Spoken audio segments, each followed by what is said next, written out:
Our biggest challenges in life often become easier to handle when we can share them with someone. Peer support is all about connecting with another person, showing empathy, and sharing lived experiences. As a peer supporter, it's about reflecting on your own experiences to support the well being of another person. A key ingredient of peer support is a sense of shared identity, or experience between you and your peer, or a sense that you've been through some similar things.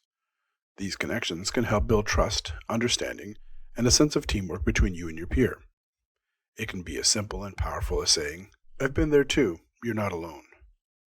Sharing your story is a great way to create those connections and strengthen the bond between you and your peer. Reflecting on what you've been through also has some other great benefits, both for you and your peer.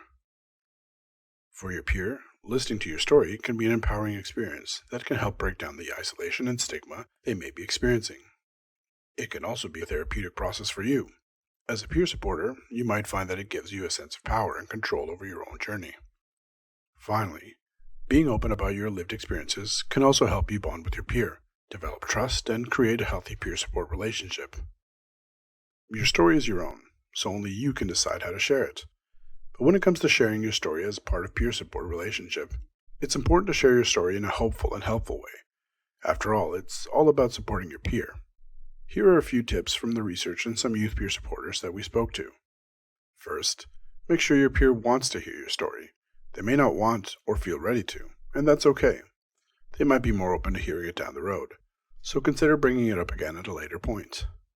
If they are open to hearing your story, make sure it's the right time for both of you.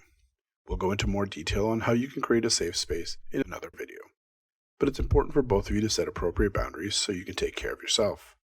Next, if your story includes sensitive topics like suicide, self-harm, sexual assault, domestic violence, or accidents, give your peer a heads up. Ask your peer if they're okay to continue talking about these subjects. If they aren't, it's not the time to share. If they are, be prepared to support the emotional and physical reactions your story may stir up. Keep your peer in mind as you share your story. Which parts of your story can they learn from? Which parts are relevant? For example, depending on what your peer is going through, you might focus on the mental health challenges you've experienced, including the signs, symptoms, and how they affected you. You might also discuss what else was going on in your life at the time. Finally, try to end on a hopeful note. Consider sharing what made you seek help, the support you received, and where you're currently at with your mental health journey. Remember, when people who are going through a hard time hear from those with similar experiences, it humanizes their own challenges and helps them feel less alone. Most importantly, it can provide hope that things can get better. Thanks for watching. Up next, working across differences.